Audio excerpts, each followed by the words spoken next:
rame di sini.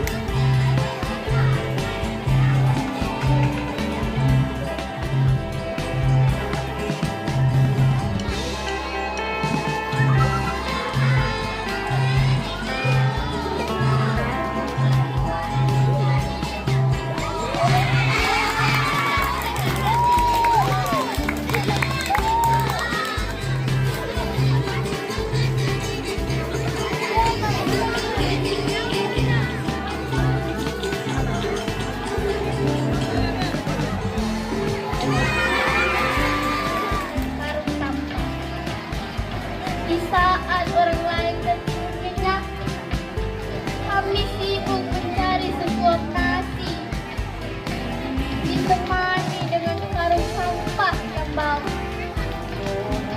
Dikala orang menghabiskan rupiah, kami hanya bisa memungut sisanya. Tak salah mereka melantunkan kata ejekan. Surya hanya penyejuk bagi jiwa. Salah kami dari awal asa. Wahai guruku, sosok sederhana yang kami teladani. Kami adalah anak sulung yang terkadang dikucilkan karena keadaan. Mereka tertawa terbahak-bahak. Mereka bersorak berbahagia dalam kejamnya kata yang terlontar.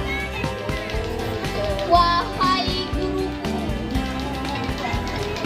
bisakah kami merasakan nikmatnya sekolah tanpa harus dikucilkan? Bisakah kami merasakan hangatnya kasih sayang?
Biar nih.